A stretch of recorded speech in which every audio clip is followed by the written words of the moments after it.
We will talk about it more tomorrow, because we want to get a few questions in now, and some of you won't be coming tomorrow. But we will say that stargates are openings, and the ancient people built stargates. Often they were called sun gates, gates of the sun. And literally, beings from other locations could quicken their energetic being to the point of sort of speeding up their molecular structure, suspending it from its form, and then transporting oneself across time and space and coming through a stargate into another reality. In other terms, stargates could be affiliated with black holes. And when you think of black hole, there is a massive black hole that your scientifics are well aware of. It exists in the galactic center of the galaxy. The Mayans, let's say 1,500 years ago, were aware that there was a black hole at the center of your galaxy.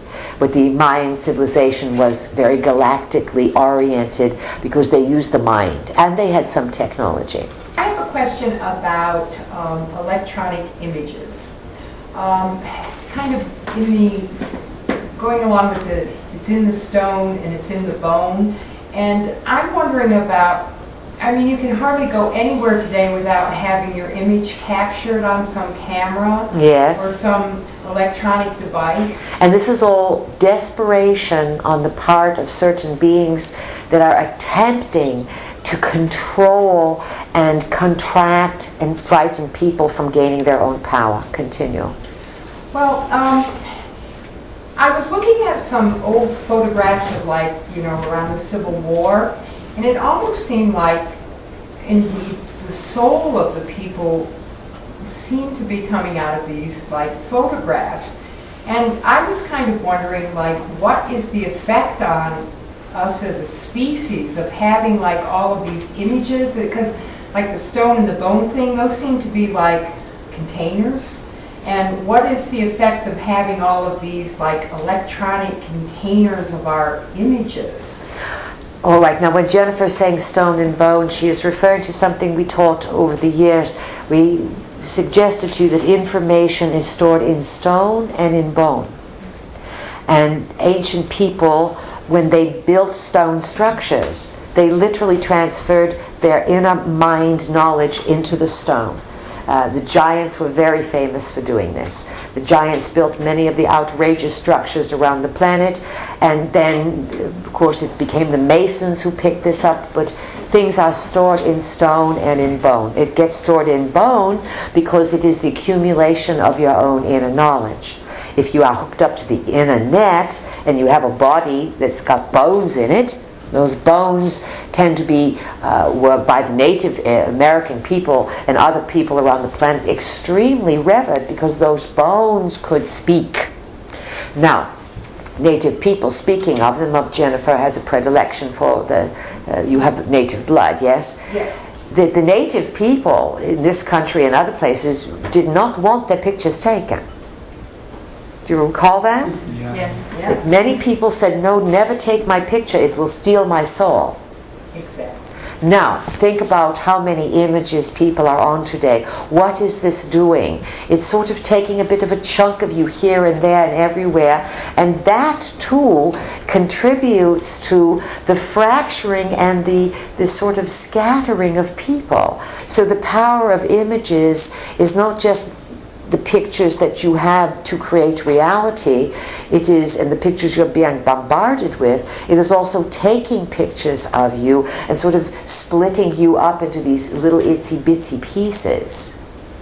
That's why more and more people are going to migrate, those who sense this and become, as the internet grows stronger, people are going to migrate away from the cities. There will come a time in the future where people won't go back and forth through cities. They will not even think of moving into a city. And cities, in some cases, may become domed or may become fenced, either by electronic frequencies or walls. But there's going to be lots of divisions that are going to come down as the separation in humanity sort of really meets a crisis point, and you get a break-off in the type of people that are going to evolve.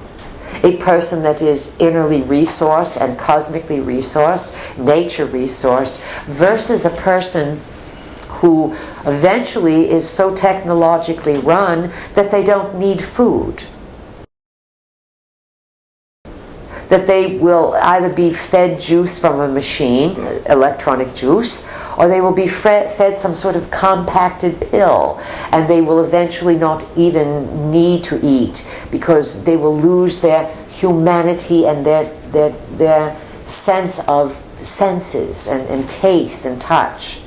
And just to carry this further, you have visitations to your planet by beings that are skinny and strange looking, and they have itsy bitsy bodies and big gigantic heads. In some terms, some of these beings are robotoid constructs. In other words, they are organic robotoids that are sent in to substitute instead of the beings coming. In some terms, some of these beings are future humans who took the machine technological route, became so atrophied that there is nothing left of the human form except a big head and skinny arms and no genitals, no stomach, no nothing. And these are some of the beings who, from a few different directions in time, some of which are you in the future, you humans, you're coming back also to this time to rectify some of the problems and the decisions that were made here based on the extreme use of images and technologies to manage people's lives. We want you to understand that there are many visitors from different timelines that are visiting now. And we'll say this to you, that some of you have your own grandchildren, that some of them, in your terms, are not even born yet, that come back from the future, not so far away, 2040, 2050, 2060. We're coming from far, far in the future. They're just coming a few decades ahead, and they're jumping back as well. And some of you may meet your own grandchildren as adults from the future. This time is ripe and rich, and all kinds of beings from all directions are interested in it, not just we Pleiadians. We are kin. We have an investment in you. We are you, to a large degree. You have traveled the cosmos, and some of you have passed through the Pleiades many times. And all of you have passed through various star systems at one time or another. That's why you want to come and hear someone from the stars speak, to see if you can connect and get back to that home. And in dreams you do. And in the internet, as it opens up, it's going to have connections not just to China and the other side of the world, but it's going to have cosmic connections. And you will grow into this as your nervous system changes. And it's the sun that will help it mature along with your own desire and your own common sense. So stop overloading your nervous system and make room for it to take you someplace new. Karen? And I'm fascinated by your vehicle's discussion of your getting acquainted process and how she was testing you. And you mentioned the signs. Were the signs part of the testing process, and can you elaborate, please, on the testing process? You can use these signs because the reason is this, is that our vehicle was asking for signs because she understands that we may suggest something to her. But she understands that reality is full of intelligent feedback. And so the field of existence itself will give our vehicle a sign. It's not us giving her a sign. It wouldn't be fair us giving her a sign for something we want her to do, although we do that. But she's looking to the field, and the field is responsive. So you may say, all right, I have this opportunity to go to Hawaii. Is it in my highest interest to do this? Because it's going to cost me some money and I have to make some arrangements. However, there might be something good there. And so I'm sort of want to, but I'm not sure. How about guides, higher self, field of existence? Give me a sign that it is in my best interest to take this trip to Hawaii. And so you say, all right, and you're just going to go about life. And you are, let's say, in New York City for some reason.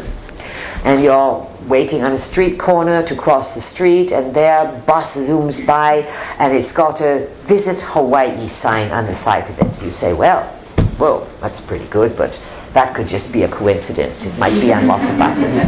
You start to see that in strange circumstances, the name, the picture comes up.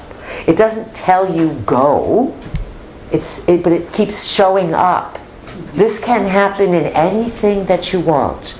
If you have a job and you say, I want this job, but I'm not sure if it's the right job, you go to sleep and you dream on it, and you say, when I wake up in the morning, I want to have the right feeling. Is this right for me to accept this job, this trip, this relationship, whatever the decision is about?